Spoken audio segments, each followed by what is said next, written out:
Bwana Yesu asifiwe. Karibu tena kwenye kipindi kizuri na Mungu wa mbingu na nchi akubariki. Leo nitakwenda kuongea habari hizi njema ambazo zinaweza zikatusaidia kwa namna moja au kwa namna nyingine. Nitakwenda kusoma kitabu cha Isaya sura ya 14 mstari wa 9. Neno la Mungu linasema kwamba kuzimu chini kumetaharuki kwa ajili yako, ili kukulaki utakapokuja. Huamsha waliokufa kwa ajili yako, naam, walio wakuu wote wa dunia huwainua wafalme wote na mataifa watoke katika viti vyao vya enzi. Sasa najua hili andiko unaweza kulielewa kwa namna ambavyo umeelewa wewe, nayo ni sawa. Lakini nataka kukuambia kitu kimoja, ndugu yangu ambaye unanisikiliza, kwamba kuzimu pamoja na shetani wao, mpango wao mkubwa kabisa ni kuhakikisha kwamba watoa watakatifu wa Mungu kwenye misingi sahihi ya neno la Mungu.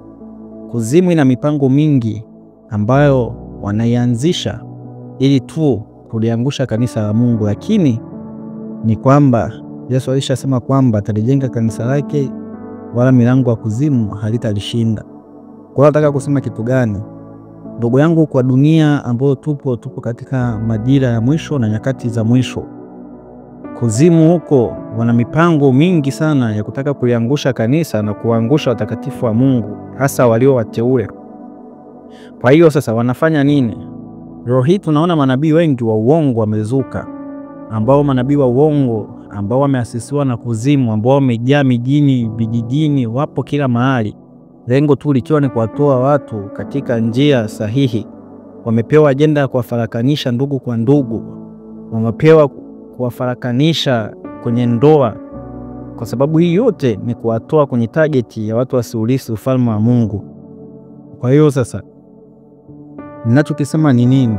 Nasema kwamba kuzimu imepanga mpango mahususi kabisa. Sio kwamba huu ni ufunuo au nimefunuliwa, hapana. Hili jambo lipo tu wazi na linaonekana. Manabii wengi wa uongo wanatoa nabii ambazo zinafarakanisha familia na ndoa zinavunjika. Watu wanavunjika na kukata tamaa kwenye wokovu. Hasa ukiangalia hata aina ya mafundisho, aina ya nabii zinazotolewa sio za kuwajenga watu kiroho. Dhambi zinapambwa kwenye makanisa. Kuzimu imeanzisha na watumishi wao ambao wamepandikiza humo kwenye nyumba za ibada. Kuzimu imepandikiza nyimbo ambazo zinasikilizwa, ambazo zinaimbwa kwenye nyumba ya ibada, ambazo hazitaji neno Yesu, ambazo hazina utukufu wowote, hawana hazina fundisho lolote la Biblia. Lengo tu likiwa ni kuwaingiza dunia kanisani, na kuzimu inaingia kanisani taratibu, na watu bado hawashtuki kwamba tupo nyakati za mwisho. Ukisoma kitabu cha Ufunuo wa Yohana sura 12 mstari wa 12, neno la Mungu linasema, kwa hiyo shangilieni enyi mbingu nanyi mkao humo, ole wa nchi na bahari, kwa maana yule ibilisi ameshuka kwenu mwenye ghadhabu nyingi, akijua ya kuwa ana wakati mchache.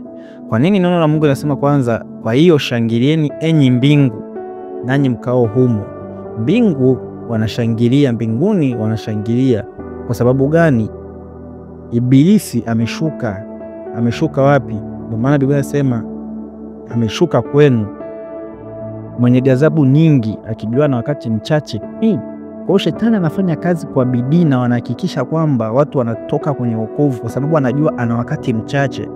Kwa hiyo kuna wewe unayeona bado, mwenzako anaona na wakati mchache. Kwa hiyo kuzimu inafanya juhudi nyingi kuwataka kuliangusha kanisa na kuangusha watumishi wa Mungu. Ukisoma mstari wa 17, neno la Mungu linasema, joka akamkasirikia mwanaume akaenda zake afanye vita juu ya wazao wake waliosalia wazishike amri za Mungu na kuwa na ushuhuda wa Yesu, naye akasimama juu ya mchanga wa bahari. Hapa kuna watu aina mbili. Kuna wao walioshika amri za Mungu na kuwa na ushuhuda wa Yesu, anakuja kufanya vita. Kwa hiyo haupo salama ndugu yangu. Kwa hiyo ndio maana nakwambia kwamba kaa macho. Leo hii watu wameondolewa mamlaka ya imani. Leo hii watu wameondolewa nguvu ya maombi, wanapewa vitu ambavyo vya kiroho eti vikawasaidie. Kwa mtu anakosa kuomba, anakosa kumtegemea Mungu, anategemea vifaa vya kiroho. Kwa hiyo hapo mamlaka ya imani inaondolewa. Kwa hiyo naona kwamba shetani anafanya bidii kuwaletea aina nyimbo ambazo hazina mafuta Roho Mtakatifu. Kwa hiyo ni kulifarakanisha kanisa na watu kwenye uwepo wa Mungu. Kwa hiyo tunasema ni nini? Na tuambia ni kwamba nyakati ambazo tupo ni hatari sana. Tupo nyakati za hatari sana. Kwa hiyo kaa macho. Neno la Mungu anasema kwamba nyakati hizi ni nyakati za mwisho na ni nyakati za hatari sana. Ni nyakati ambazo inabidi kila mtu awe makini. Ni wakati ambao kila mtu amtafute Mungu. Sio nyakati za masiara wala nyakati za kucheza cheza. Ni nyakati ambazo kila mtu macho yake yatazame wapi tunaenda na majira tuko wapi. Ni nyakati ambazo kila mtu tafuta sehemu ambapo wanafundisha neno sahihi la neno la Mungu. Sehemu wanafundisha neno sahihi la Mungu, ambapo na uhakika kabisa na unajihakikisha kwamba hapa wanafundisha neno sahihi la Mungu ambalo litanifanya mimi niingie mbinguni. Kaa hapo, tulia.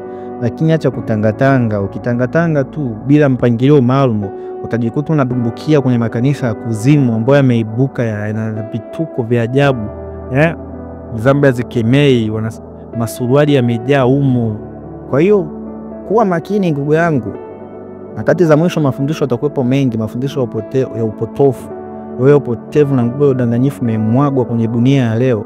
Kwa hiyo ni kipindi cha kuwa makini na kipindi cha kumtafuta sana huyu Yesu. Kwa hiyo kuzimu imefungua kinywa kulimeza kanisa, kwa meza watu.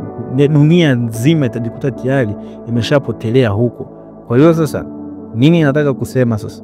Nataka kusema kwamba kaeni macho. Hizi ni nyakati za mwisho, tujiweke tayari. Sasa yote tusoizani Yesu Kristo anakuja.